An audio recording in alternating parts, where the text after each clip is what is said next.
Oh yeah, collective wisdom and professional growth. Collective wisdom and professional growth. So basically, what do you do to make yourself better, right? Uh, yeah. How do you become better? So, Catherine, let's start with you since you're much cuter than me and Craig.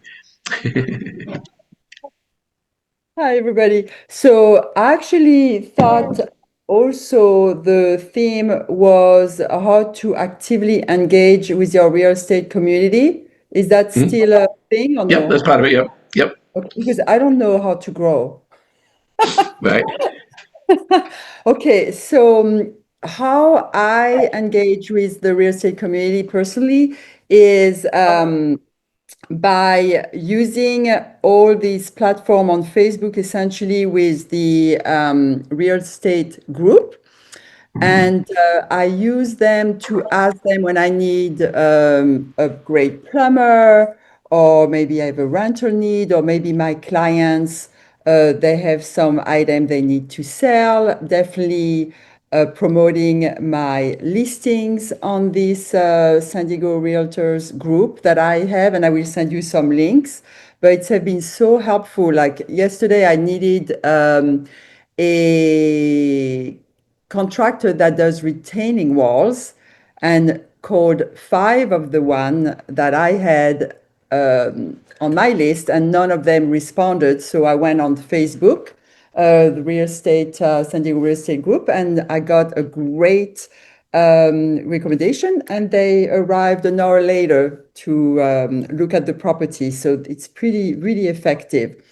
The other way I collaborate, which I feel is so awesome, is when I have a new listing, I call the agents that recently sold and get the scoop on how much activity they got and anything I should know about the HOA. Do they know if there's any assessment? I just ask a lot of questions, and I call also the agents which are active and asking them the same questions, but then also I offer them to do open house together, or to somehow help each other promote our listings together. And that has been phenomenal, because then you start really getting excited with each other, and you end up doing open house with each other. You send each other clients, and it just have been really awesome to do that. And you get a lot of information in terms of the activity and things you might not know. And, just has been very, very powerful for me. So this is it for me today. Nice, excellent, very good. Let's go over to Craig. You're on Do me mute a there, favor Craig. There again. you I'm go. confused on the question. You asked, how do we collaborate with other agents? So Or collaborating, professional growth. There's a lot in this question. So you can do just you know just mostly like I'm going to talk more about professional growth because that's what I really concentrate a lot on. But how do you engage in the real estate community? How do you collaborate with others that are not with EXP? Lead by example, things like that. all right. First of all, I live in abundance. I have people say to me all the time when the conversation starts, "Why are you so happy?" I said, "Because I can be dead." I said, "The problem is a lot of agents in this business are playing with stress and all the bullshit. If you come in with an attitude, you're going to get an attitude. Especially if you're dealing with somebody like me, you come in and you're miserable or this wrong attitude. You're going to shut me down, and I'm going to fight you harder. And you don't want to fight with me. That's not a good idea. So the bottom line is, I lead from a different level and understand that you're going to communicate from a different level and live with my funnel is changing lives, making money, and having fun. And if I'm focusing on what my goals are and where my vision is, I'm there. And they don't have to be with EXP, they don't have to be anywhere, but I don't know who they are or where's it going to come back and when it's going to come back. Because what you throw out in the universe is going to come back to you. And it's going to come back 10 times harder. And when it does, it's going to punch you harder than Rocky in the movie Rocky and Creed. Trust me, it's going to knock you like you never felt it. So you got to watch how you act, watch your demeanor. It's just like if you want to be the part. Pete talks about it all the time. I have different clothes. You guys see me in golf shirts a lot. I've got press shirts. I've got jackets. When I'm going out, I get changed. Be the animal. Be your brand. Be what you are. Show who you are. If you're in the office doing your work, be more casual if you want. Or get changed and go out to be the animal you are. Put on your Superman. Put on your Wonder Woman outfit and be that when you're with other people and live who that avatar is. As far as self-growth, you got to figure out what your damn purpose is. If you don't know where you're going, nobody else can take you where you're at. And if your family doesn't know where you're going, you're leading them out in the woods with no compass, no food, and no water. How dare you? That's not right. That's not there. So you got to figure out, sit down, self-search. There was a great thing that we actually talked about this about 6 months ago. Go to ChatGPT. All right. There were some questions that somebody had. I forget what they were, and I'll look for them, but there were some questions. Have ChatGPT ask you these questions about what are the top 10 questions I should be asking myself in personal growth to double my business and reach my goals and have balance in life. And then keep going and then answer them and say, okay, ask me another 10 questions that'll go deeper and help me defining them. You want to self-search. You're going to get your own ass kicked by yourself. And that's where the problem. I'm sorry for being blunt, but we're halfway through the year. We're coming into 75 to 80 days of business left between holidays and the end of the year. Are you going to reach your goals, or are you going to be sitting there sucking your thumb being, suck it up, buttercup? I'm sorry, tired for candy coating it. But there's a great book that I'm listening to that somebody shared with me. You got to listen to this. It's called The Road Less Stupid. The Road Less Stupid by Ken Cunningham. All right. It talks about the dumb tax. The dumb tax, I don't even want to get into it. The bottom line is listen to the book.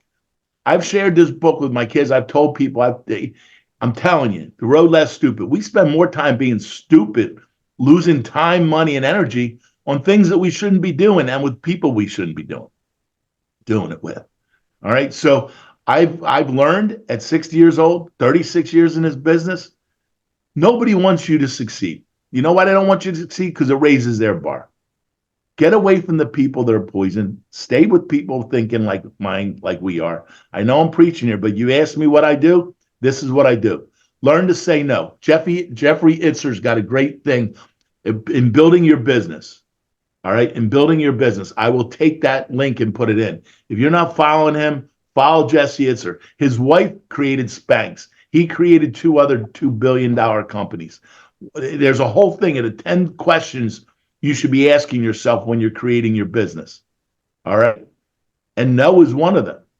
And knowing that your sphere of influence, when you get successful and you're growing and learning, is going to get smaller. It's part of it. It's part of it. People don't like people succeeding because it raises their bar. So I know I went on a tangent there for a second, or whatever it might be, but those are my things. Dealing with other agents, dealing with yourself, dealing with growing your business. Those are my thoughts. That's how I function on it. Even other agents. I say to agents the same truth I just said. I say to them all the time. I say, I have a question. Are you living in a snow globe, or are you living in a blue ocean? I don't care what company you're at. Are you living in a snow globe or a blue ocean? Because right now you're negotiating like a snow globe. I don't want to hear what you can't say to your buyers. I teach them the dialogue. Teach them what they want. Most of them don't know what they want. They're getting taught by somebody that's out of the business 15, 20 years, smoking a cigarette, feet up on the table and reading the newspaper.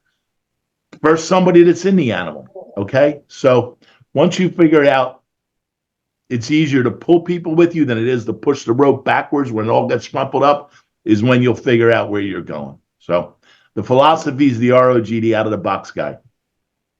Excellent. Love it. And I'm going to just touch on what you said real quick because I think it's important.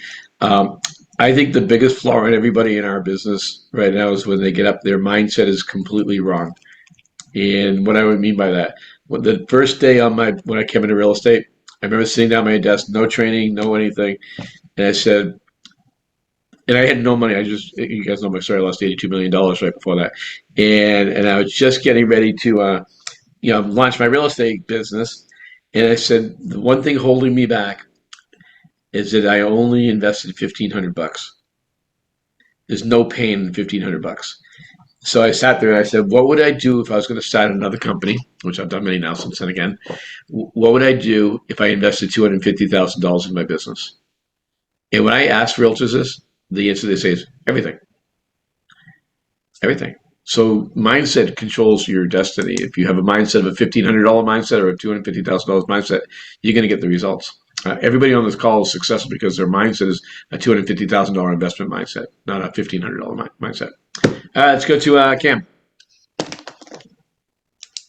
Guys, good morning. Cam, you look very happy today. Did you get like a happy? Did you take some drugs or anything? You look, I'm trying to. I'm trying to be happier every day, guys. Trying to be more mindful. And that was kind of funny that Craig was saying that, because like I'm doing all this mindfulness stuff where like every day you're touching the ground and appreciating so many things and all that. But this is a fun topic. So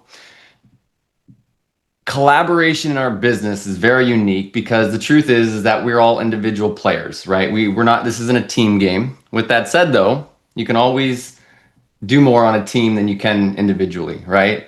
So when we're talking about collaboration in this business, and this can be vendors, it can be agents, it can be friends and family, it can just be anybody, but collaboration with this business, especially with agents, if we're going to talk kind of more specific on that,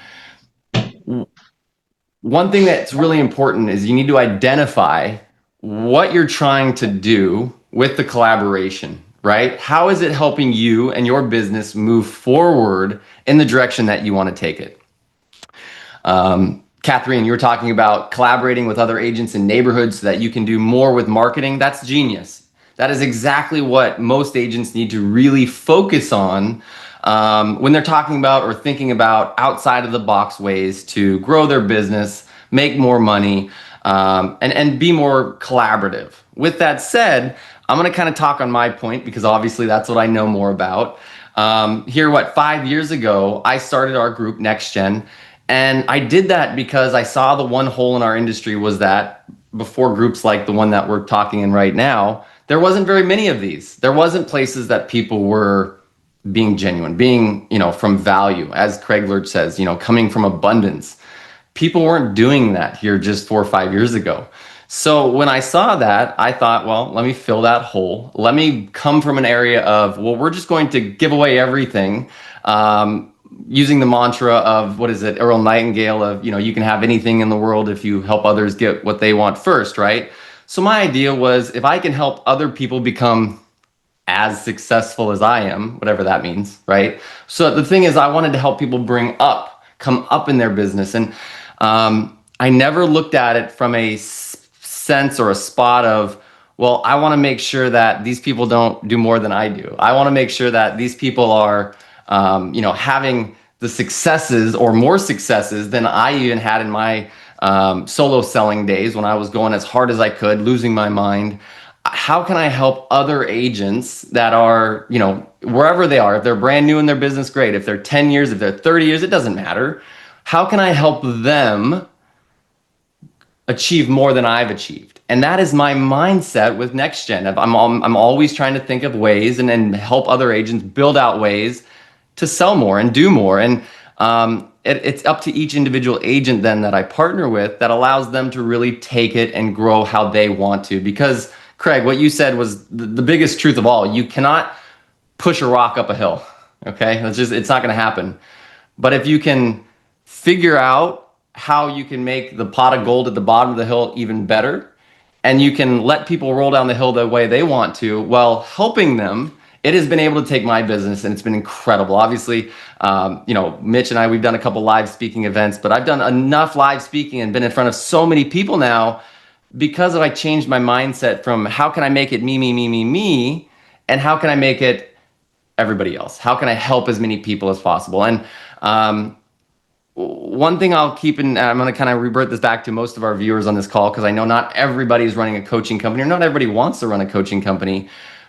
But you need to identify how it's going to benefit other people and then how it's going to benefit you, and then tie that in together in a package and then present it to them. Just ask, talk to them, go out there and be a little bit a little bit vulnerable, say, hey, I got this idea. I wanted to run it by you. Tell me what you think, right? The old basic, tell me what you think. I want your opinions. I think the really good one was at Poke Holes in It. I think you guys all remember that one, right? But with collaboration, I have found that the more that I give and the better advice I give and the more hands-on I am and the more that I actually really care about the agent and their wives or their husbands and their kids and their goals, the more that I can lean into them and help them more and more and really build. It's kind of silly, but it's more of a friendship. It's more of instead of a business partnership, it's a business friendship. And you've been able to grow that to having some agents across the country having tons of success.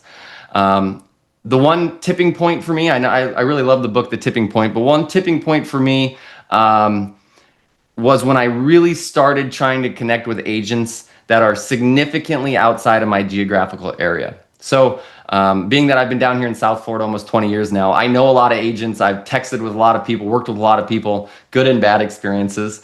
But when I started looking for people that were in, North Carolina or Ohio and Georgia or in Texas, it really allowed me to never feel like I'm giving away something that could potentially hurt me, right? Because if you're not doing something to help your business and grow your business as well as help others, it's very hard to do something that's not in your best interest. And I really was able to go out and, Catherine, like you said, on Facebook and, target agents and start talking with agents, build that relationship with agents and people in other areas.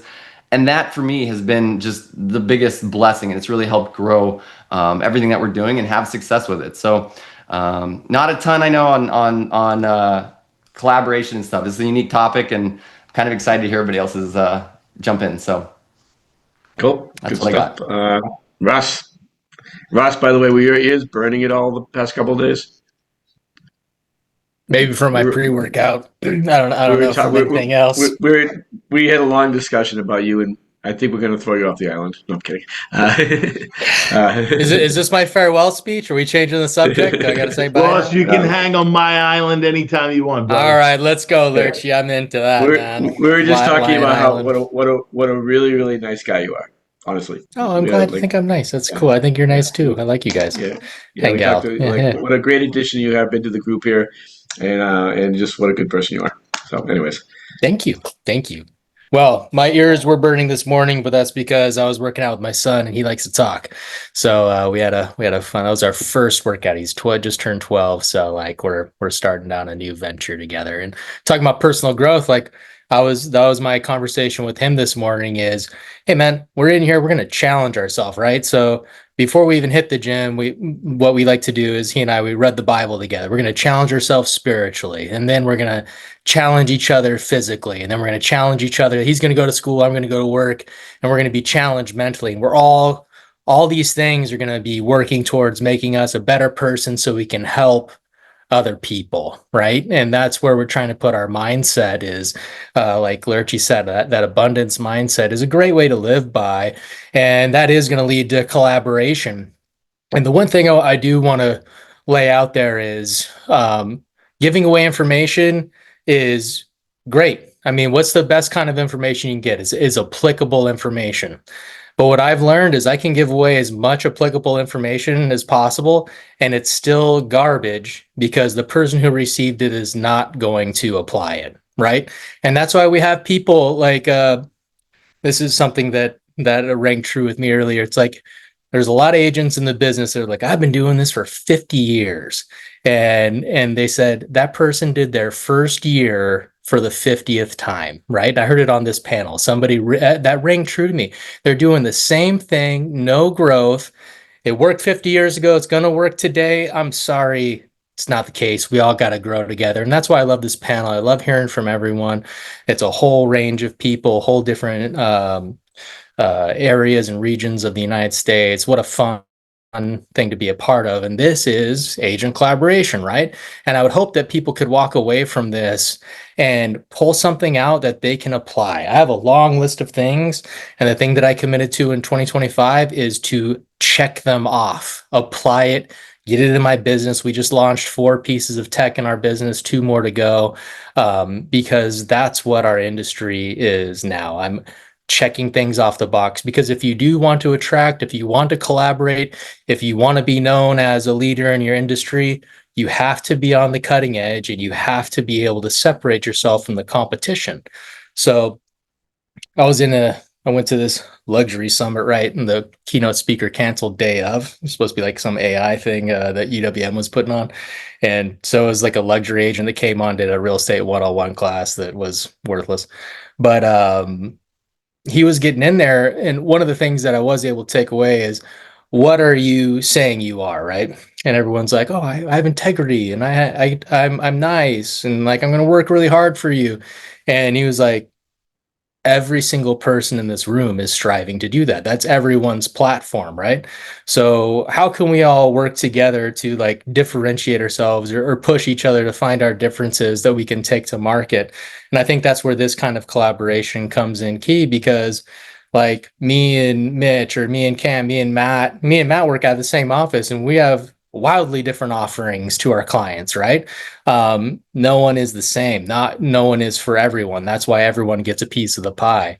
So know that no matter how you're collaborating, it really is going to be difficult unless it's a real snake that you're working with to come back and bite you, because like it's not going to affect you and your business. It's only going to show people that you're someone that's worth working with.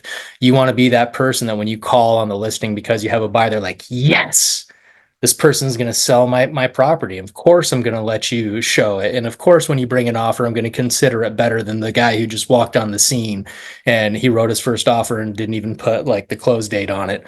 Of course, you're going to get that kind of recognition from your peers because you took the time to build relationship, collaborate, and then eventually what's that going to lead to, like in our EXP sphere? Like the more you meet people, the more you do business with people, the more they're going to be tuned into what you're doing, how you're different from the market, how you're living with your hands open, ready to help people.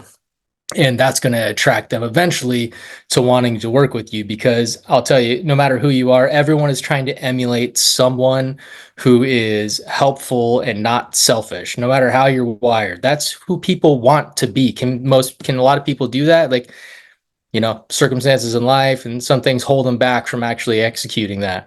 But I think at everyone's heart, that's who they want to be.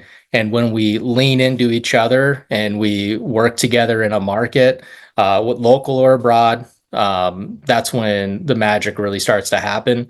And then we get viewed as, you know, better than a used car salesman, right?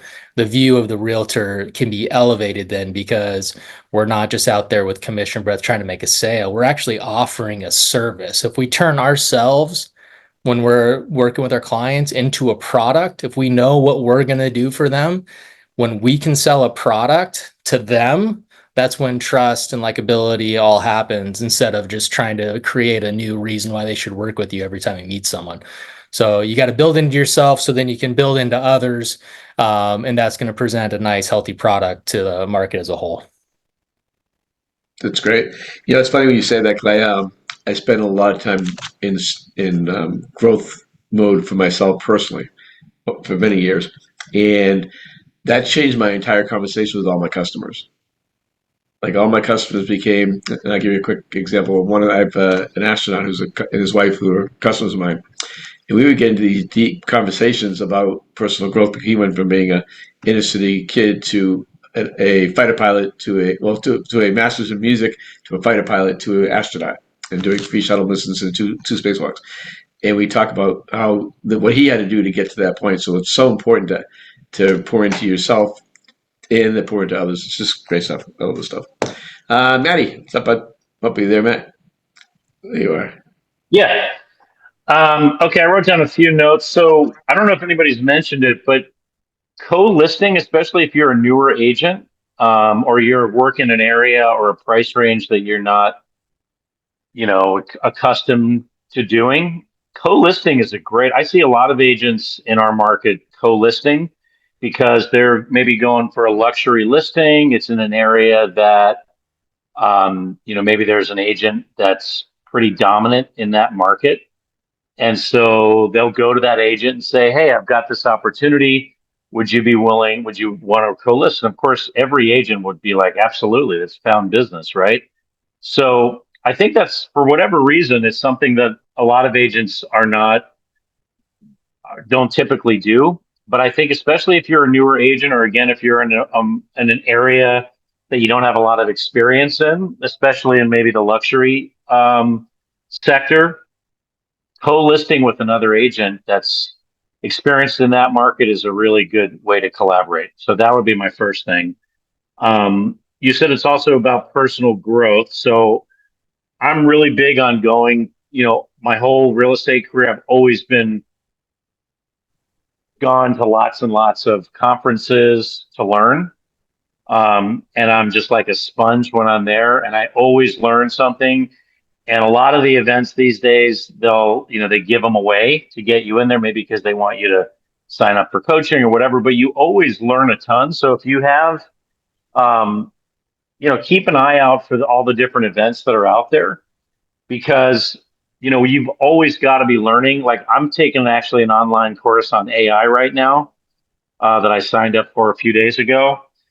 That's just absolutely fascinating. The other thing is, I heard, actually, I think Ross and I, or maybe me and Ross and Diane, were at an event here in San Diego not too long ago.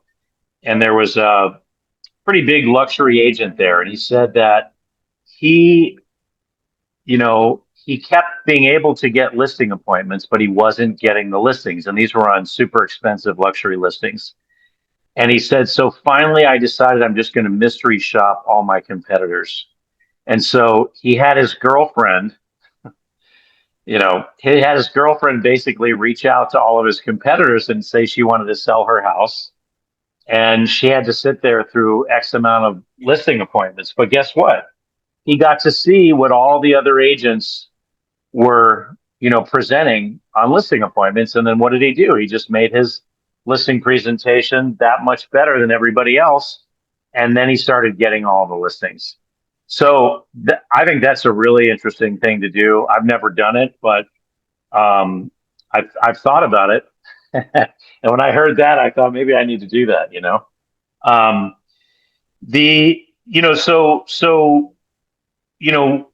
I'm always looking at what my competitors are doing, or what, I don't really necessarily look at them as my competitors, but what successful agents are doing, whether it's in my market or other markets. And the beautiful thing about our business is you can copy from the best, right? So you should really be out there always looking at what other agents are doing, meaning the successful agents are doing. And everybody copies everybody. There's absolutely nothing wrong with it. I mean, everybody copies everybody in business. I remember reading in some big entrepreneur's autobiography, and it's very, very true. You do not have to reinvent the wheel. You don't have to come up with some new product or service that nobody's ever thought of before. You just have to copy people that are successful and do what they're doing, just maybe a little bit better, right? Or even equally as good. So you should be copying from everybody. And the last thing I'll say is that for all the agents on this call, a lot of times I think people are intimidated to reach out to a successful agent and ask for advice or ask for mentorship. And you really shouldn't be, because everybody that I know, or most of the top agents that I know, could not be more. I mean, some of them won't give you the time of day, but a lot of them will be happy to give you advice, take you under their wing, help you not make mistakes that they made. So I think that's also pretty important, is don't be afraid to reach out to other agents, whether they're in your marketplace or out of them. And that's the other great thing, by the way, about going to events, whether it's, EXPCon or whether it's any of the trainers out there. When you go to those events, you don't just learn from the people up on stage. You meet people, you meet other agents from all over the country. And that's sometimes the most valuable part of going to events, is the agents that you meet there, and you get to sit down with them at the bar or a dinner or whatever, and just pick their brain, right? Years ago, we went to, I knew a lot of people and a lot of people that I still keep in touch with, we all used to go to Craig Proctor events, and we're all paying it. At one point, we were all in this big mastermind group where we were paying, I don't even remember how much it was, but thousands upon thousands of dollars to be in this mastermind group. And all it was is we were all sharing ideas with each other. So we finally decided, let's make our own mastermind. We won't pay anything for it. And we did. I mean, that's what we have going here. But, you know, you do not have to reinvent the wheel. And you should always be learning. And like I say, especially, you know, by the way, there's 18 Sundays till Christmas. That's it. So you talk about getting close to the end of the year. So you better start doing your shopping.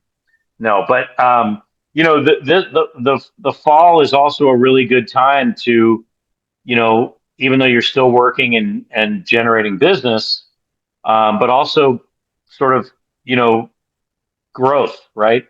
Professional growth, and also planning your 2026, right? I always like to have all my marketing in place by November, December for the following year. And that way I can just set it on autopilot and I don't have to think about it. So that's all I got. Yeah, great stuff, Matt, as always. Brian, there you are, Brian. You're right in the middle of my screen. That's why I couldn't see you. Brian, you're up.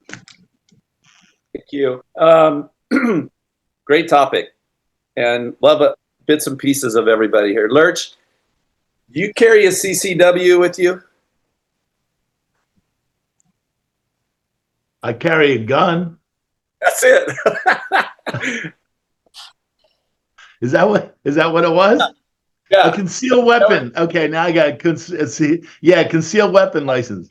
I just figured you have that mentality. Roll. It took me a lesson to see. Yeah. So the answer to your question, yes, I have. You're going to win the listing, and your jacket's going to fall open at one point when they see the holster, right? Just before you're about ready to close the deal. I love that. Remember the Halliburton, the metal briefcases when we used to carry briefcases? Yeah. It used to sit right in the pocket, and I had my briefcase open and it sat right in the pocket. Yeah. I can tell. You know what though? There's a genuine love for the industry behind that demeanor. And Matt, you know who I'm talking about when I bring up the name Michael Gallagher. People used to be afraid to deliver their own offers on his listings because he had that kind of mafia mentality. They always dressed in black. He drove a black Mercedes. He was a bulldog for his agents, just a bulldog. And I ran his buyers team for 5 years. And he was one of my greatest mentors because I saw a genuine spirit for this industry, that he really loved the industry. But he had he didn't have a collaboration mindset. He had a win the deal mindset. But he taught me so much. And Matt, I don't know, you probably never had a problem with Mike. I think Matt's he's muted right now, so I'll skip this. But here's my point. I love this topic because I've spent all my career collaborating with you guys. Randy knows I've written articles called The American Dream or The American Nightmare. Which would you prefer? Okay, that's not just for the client, that's for the other agent. Because if you're dealing with certain agents, sometimes you can see agents who this business has beat them up and they don't have that abundance mindset. Every deal's a struggle. And I'm like, man, if you're frustrated, all your clients must be frustrated. So there's just all this bad energy going on. And what I try to do is when I walk into a deal, the first thing I do is I do want to collaborate, and I don't want to build rapport. I want to build trust with another agent. So I spent about a decade of my career doing the one thing, the very thing I love most. Like, you have to ask yourself this question, and it's a great question to ask yourself. What do you love most about real estate? And when I really sat down and I answered that question, like, if there's one thing I could always be doing day in and day out as a real estate agent, for me, it was previewing property. I just love finding new neighborhoods, going into properties, seeing how people live, stealing ideas, how to do a renovation in a home, like all this stuff about the product. But the product is just that. That's the product. But our service is really what people hire. So they don't hire us if they don't trust us or like us.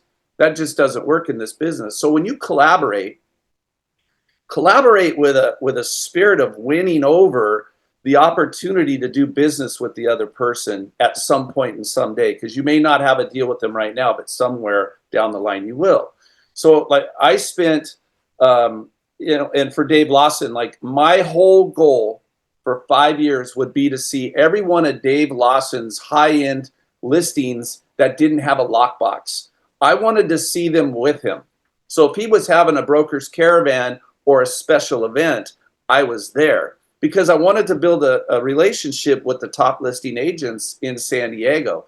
So I got to know every single one of, the Barry Estates, Jason Barry. I went to his mom's funeral. We never did a deal together, but I showed a lot of his houses and he would always open the door for me.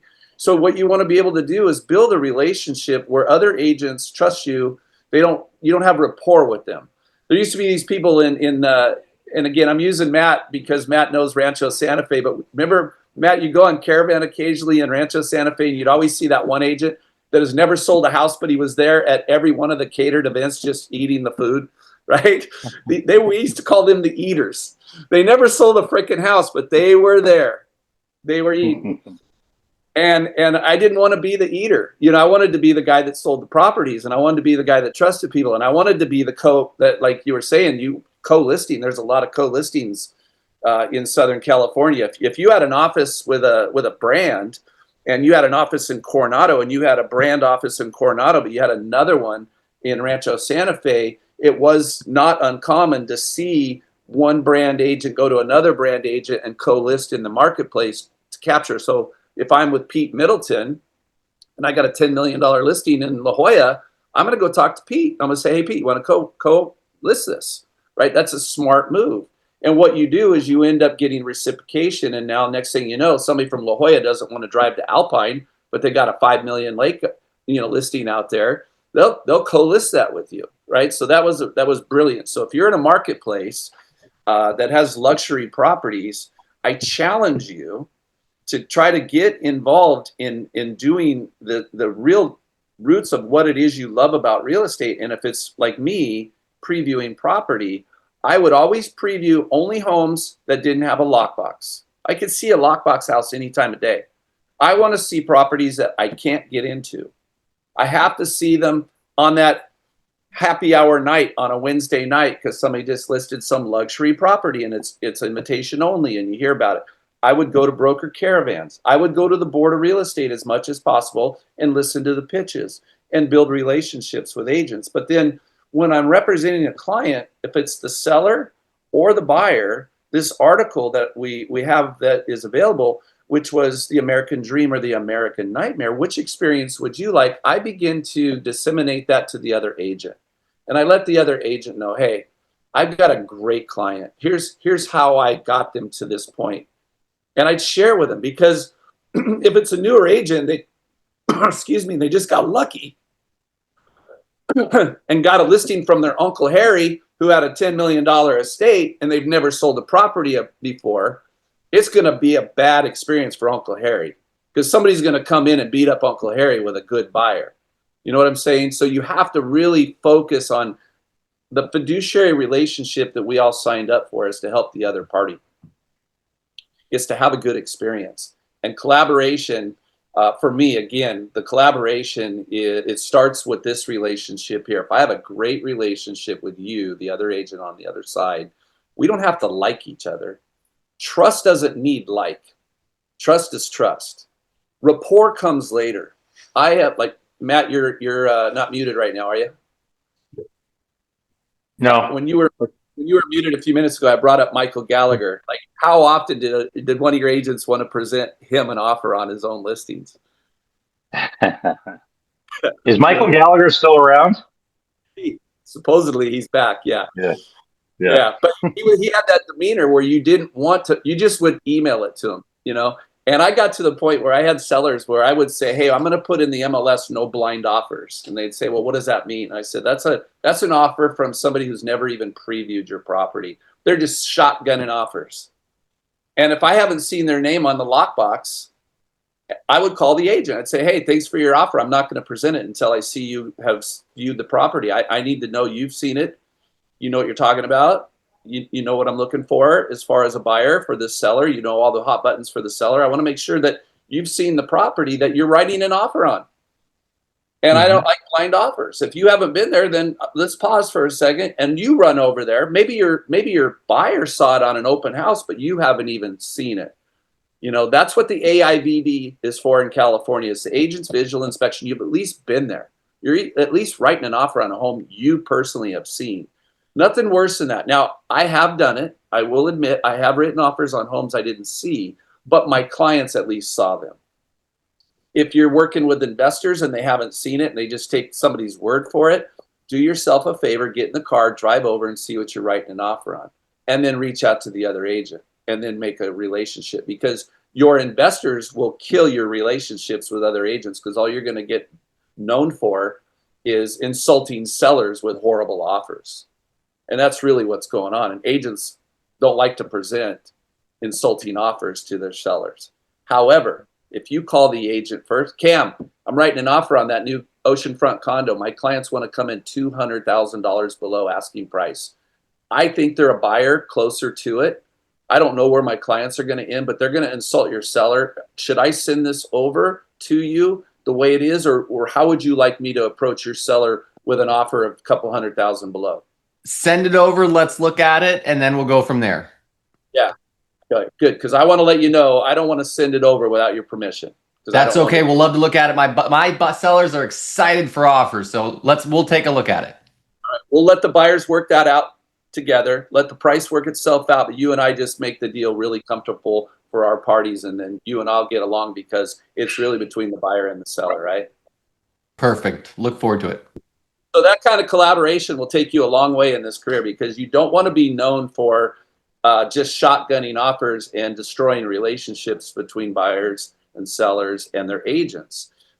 So that's really the most important thing for me, I think, today on collaboration. I really want to be an agent that is transparent, the abundance mindset, like I heard from everybody. I really think if we do our job, here's the key: less is more. The less you do, the more happens for you. You don't have to say a lot. You just have to do it right. Matt, I'm going to present an offer on your brand new listing. What do I need to know about that listing before I write that offer? And I get quiet. He's going to tell me, Brian, here's how you write the perfect offer. Very true. That's a great point for any call, which is always call a listing agent before you submit an offer, because they'll tell you everything you need to know to put in your offer to get it accepted. Why wouldn't you do that? Yeah. If you sit down with the seller, or you're not even sitting with them, you're presenting offers, you can say, hey, here's 4 offers. Only one of them, just so you know, I only spoke to one of the agents, and this agent called and they wrote you the perfect offer. It's not the perfect price, but it's the perfect offer, because you know how you wanted 30 days to stay rent-free after the close of escrow? Well, I told him that, so he put it in his offer. So you're getting 30 days of free rent to stay back in the house. Oh yeah, and they can close early, so you'll have all your money. Like, all the things that will make the deal come together, the price will work itself out. That price doesn't have to be the highest or the best. It's just the perfect offer. And that's what collaboration will do for you. So if you get in the habit of it and you help the other agent and you collaborate well, and you collaborate that, hey, maybe my client's the difficult client. I know my client is difficult. They were raised in a different culture. They have to get a deal.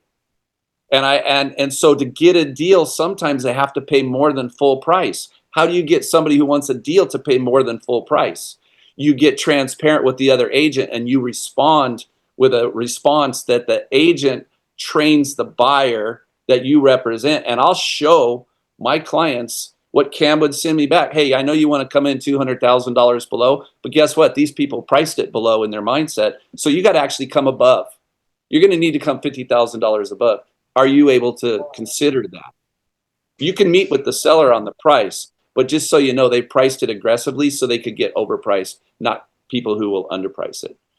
Collaboration like that, I'll tell you, more deals will come together. You don't have to do as much. Your clients will learn. You really got your heart set on posturing properly, and then this deal will come together. And that's really what our job is. We facilitate the transfer of ownership but we're not the buyer, we're not the seller, so just do it the best way you can, and all of it begins with collaboration. So get out and preview. If you have no business, preview. Yeah. There you go. Do you get that preview?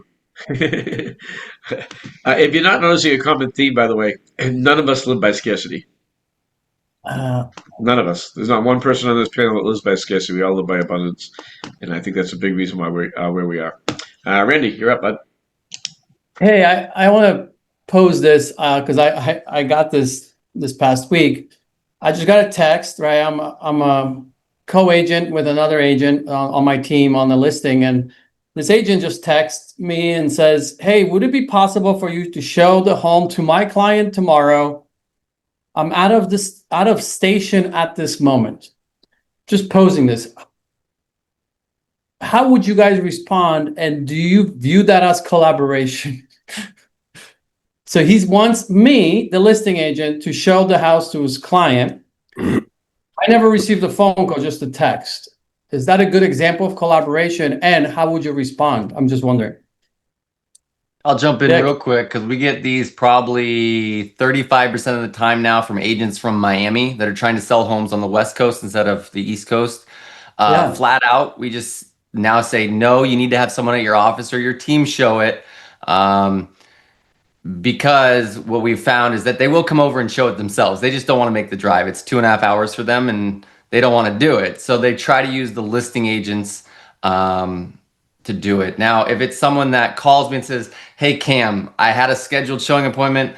My car just got into a car accident," or "My daughter just is in the hospital. My dog got hit by a car," something terrible. It's like, okay, sure. I'll run out there and let your buyer in because that happens. It all happens. But for a lot of them, it's just, "Hey, will you show it to my buyer? Because I'm not available right now." We just say no now. But go ahead. Yeah, so I wanted to bring that up because that to me is definitely an example of not understanding what collaboration actually means, right? And reaching out by phone and maybe, proposing, give me a reason. What does that even mean? You're out of station. Like, I have no clue. So you're leaving that to my interpretation, which of course is going to be like, okay, well, what is that? Like, you're lazy or you're out for a week? Can your client wait till next? I don't know anything. There's no context. So phone call would have been nice, understanding the situation better. And then I could have maybe done it, right? Maybe we would have an open house I could send the client to. And if that's something typical for you as an agent and that you need to do that, like what you're describing a lot of Miami agents are doing, well, why not just offer Cameron, maybe someone's on the team, a referral agreement if the client ends up buying something in that area, right? That's a abundance collaboration mindset where you're going to get the other party to invite the work that you're trying to just throw at them, right? So anyway, that just literally happened on Tuesday. I was like, okay, that was interesting. But I do a lot of co-listings, Matt. So that's something very common. So it's very typical for me when I get an agent in the San Diego area that wants to join, for example, EXP in general, and they want to join, our team, let's just say, I tell them about the mentor program, right? And even before they join, the most common thing I hear from newer agents is like, "I just want someone to hold my hand." I'm like, what does that even mean? Like, do you literally want me to call you every day, right before every appointment that I have that can change on the fly, and before every phone call, so I can involve you in all of it, so you can be literally tied to my hip, like you're just saying, so you can experience and be mentored by me that way? Is that what you mean? Do you realize how difficult that is for anybody to do? It's a very dynamic business. Things change on the fly, not to mention you have family stuff happening, right?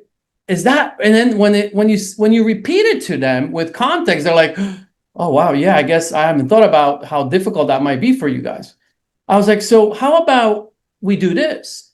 Because if you do get a client looking to work with you, and when you're a new agent, the most common objection the other party is going to think is like, "Oh my goodness, my niece just got a license. Like, do I need to use her? I feel guilty if I don't, but she's new." Like, squash that objection right out of the gate and use the collaboration aspect and just say, like, look, my business partner, Craig Lurch, man, we're off. Like, he is awesome. Like, he sold hundreds of homes. We would love to meet with you and talk about selling your house, or meet with you and help you with achieving your buying goals. Yes, I just got my license by my business partner, Craig. You got to meet him, right? So now you're squashing the inexperience that you have. And now you actually have a transaction that will probably convert to a lead that will convert to a client and an actual closing, versus you fumbling around counting your commissions because you don't want to give up 50% of it, right? And you're going to get 0 of 0 because there is no transaction, right? So I absolutely, like, that's what I always talk about to new agents, and everybody wants to partner. I said, look, I am not going to put this in writing. This is not a requirement. I said, it's a choice. If you want to partner with me, it's a 50-50 partnership. I'm in the driver's seat. You're in the passenger seat. We're going on a ride together, but you're on the documents. You're on the listing documents. You're on the buyer documents. If it's a buyer, you're on everything. You're on the emails. That's joining me at the hip of a transaction, but we're doing it together. If you're looking to be part of the mentor program that every brokerage has, including EXP, that's not me being in a transaction with you. That's me telling you what you need to go do, and you got to go do it. That's a very different narrative, because I'm not calling your client. You're calling your client if you're a mentee in this scenario. But if we're partnering, we're calling your client, right? And all of them were like, I want to build a partnership. Well, because and I know, because I did that on the beginning myself, because I didn't know what I didn't know. I was like, I don't have no clue. Yeah, I passed my real estate exam, but that doesn't mean crap, right? Until you get out there in the road, like, man, you realize, like, oh my goodness, like, there's a lot to this, to real estate. I just had an agent join us at EXP. She wants to sell her personal home, which was a family rental they had. And this is in, Forest Ranch, which is a, pricier area, and it's like 2.5 million. And I told her, I was like, so do you want to list it yourself, or would you want to partner potentially? And I explained the difference and all that. She's like, Randy, I just want to partner. I have no idea. I'm so afraid, listening to everything you're describing. You're so right. I have no clue what I'm doing. I was like, perfect. So let me teach you what the experience is going to be like, because you're going to be a seller in this transaction and the realtor. So I'm going to teach you from both angles the best I can, but at the same time, we're going to partner on this. And that's what we did. We listed it together, right? She got so afraid. She was like, Randy, I don't even want to be the first agent, because in a partnership, I offered to them to be the first agent, right? Me second. She was like, Randy, I don't want to be the first agent. I don't even want to talk to the agents, but just teach me along. I was like, perfect, no problem. And that's what you need to think about when you're starting out. It's like, how do you forget about the commission? Don't think about the commission, how much you're going to make. Like, you'll get paid, you'll get transactions. Learn how to focus on, how do I acquire wisdom and skills as fast as possible? And it's going to be through partnership. So I can't stress that enough. Another thing, you always want to say to anybody you meet, friends, family, circle, that, hey, great, I'm an agent, I'm partnering with Craig Lurch, I'm partnering with Ross, and our network is massive. I can help you anywhere in the country. Why? Because we're one company, especially at EXP, and most companies have a platform of some sort where you can refer business to one another. Guys, I referred hundreds and hundreds of leads. Probably everybody on this call got a lead from me. David, Craig, Cam, Ross, Mitch, Brian, Matt. Not yet, yep. Matt, you're next. Like, literally everybody on this call outside of Matt, I'm so sorry, you're next, received a client from me, because everybody knows I have a network and I can help them anywhere, right? So think about collaboration from that standpoint. And then you earn 25, 30% referral fee. Beautiful thing. EXP makes it so easy to find realtors nationwide and send referral agreements. It will literally take you seconds to sign up a referral agreement. Then I want to talk about professional growth was one of the topics or subtopics. It blows my mind how many agents don't actually engage in learning what they have available to them from the brokerage they're part of. Meaning, like, right now, we just transitioned, massive transition that EXP went through, right? from Workplace to Slack. I mean, everyone is complaining, but most of them, they never even watched the training on it, on how to even use Slack.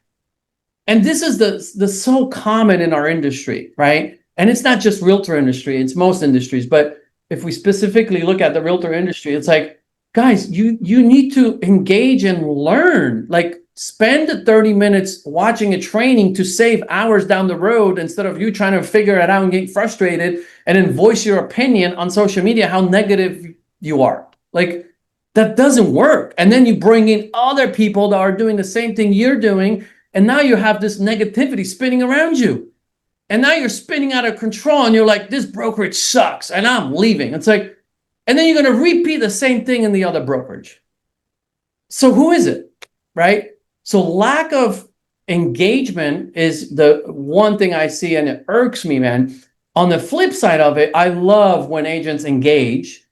It fires me up, and Ross knows this. One of our recent agents that joined, and he's closer to Ross. So I brought Ross in for to this agent Caleb. So basically, Caleb is on Ross's team, right? And now he gets both of us. He gets me, he gets Ross. He emailed us the other day. He's like, hey guys, I'm going all in, I'm full time. I quit my other business. And this guy is serious. I've talked to him. I love it. And it's like, it fires me up when they're fired up. And then he sends us an email the other day. He's like, guys, I just joined FastCap, right? And like, one of the things they talk about is to find some accountability partners. Can I lean on you guys for this, right? Can you hold me accountable if I email you weekly on my goals and this? Both of us were like, sure, man, let's go, right? That's collaboration, but don't wait on Ross and me to reach out to you and be like, hey, Caleb, what are you doing? Are you going to pick up the phone this week? How about some open, like, dude, no, you got to be swimming towards us if you want us to hold you accountable. And Ross, doesn't that fire you up when you get people like that? Heck yeah, man. I mean, that's like the epitome of collaboration right there. I can't believe I missed that on this call. Thanks for bringing it up, man. And by the way, Caleb has closed over $2 million in real estate in just 4 months because he has that mindset. Like, he wants to dive in. He's present in all the meetings. He's present with his team leader and his sponsor. He's like all in. And I do think he's a rarity, right?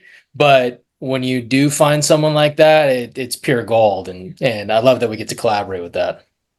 Yeah. Hey guys, I'm gonna let Dave hop on because we got a minute and a half left. I want I'm Dave done. to speak. Right. Yeah, I'm done. Okay, Dave. Thanks, Ross.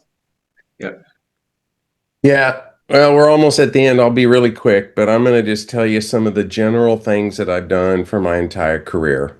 And a lot of it has absolutely nothing to do with real estate. So first of all, you have to ask yourself, is this going to be your career or is this a hobby?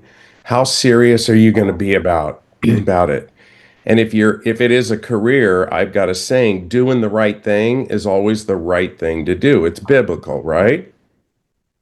And our team motto is, if you always do what's right for the client, in the end, you win. And so if you just live your life and you have the abundance mentality versus a scarcity mentality, then you'll understand this. And when you do this, you never have commission breath. You have, how you have a heart of a servant. And that's what we need to do, right? And I can tell you, it takes a long time to build a really good, great, fabulous relationship and reputation in your real estate market. But guess what, gang? You can lose it so fast. And you just have to remember that. And the other thing is, the agent on the other side is not your enemy. They're your friend. And they don't have to like you. But everybody in this business, even your competitors, it's nice if they like you. In fact, it's great if they like you. But I don't care if they like me as much as if they trust me and they respect me. And so a couple of things that I learned, I did like Silverado and Sunrise and the Waldorf Astoria Park City and the Hyatt Centric, and we did 13 or 14 different developments. And I learned really early that if you help the other agent, you know everything about the property they don't, and be willing to help them help their clients, they'll never forget it. And then what I did into regular real estate, I changed that up. And so when we put a property under contract where the listing or the buyer side, our staff is trained and along with our agents to do an unbelievably good job for the other agent. But I also tell them that's not enough. You have to go over and above. So you can't just do 100% of the work on the listing side, and if there's a buyer on the other side, then I want my staff and my agents to do a lot of the work on the other side. And when you do that, it's unbelievable how much that helps you in your career. And so I've got a few more things, but we're over time, but you get what I'm saying, right? This is about, I say this all the time, Mitch, I'm going to treat you just like you're my brother or my best friend, right? In this transaction, because that's what I do with every client that I have. And we do that. And the other thing is when you say that, you've got to also do it. You have to, and when you do that, I'll tell you, things change in your business. And I get so many, I mean, the agents in town, if I have an offer and somebody else has an offer on a property and we're even remotely close, we win most of the time just because of that. People say they think I'm freaking crazy. Sometimes I do too, but I've coached 85 agents in my marketplace in a little town of 10,000 people in Park City, Utah. Right? Why? Because it's the abundance mentality. So there you have it. Thank you. And again, I'll just end with this real quick. It's all about the universe. I'm a huge universe guy. And what you find on everybody on this panel, we're all the same people. That's why we're all good friends, is we all just want to help everybody get to the next level in their lives because we know the universe will pay us back for that. I don't need people to pay me. I do tons of coaching for free. I don't charge because I don't need to. The universe pays me back. So, all right, guys, great time. Talk to you later. See you next week.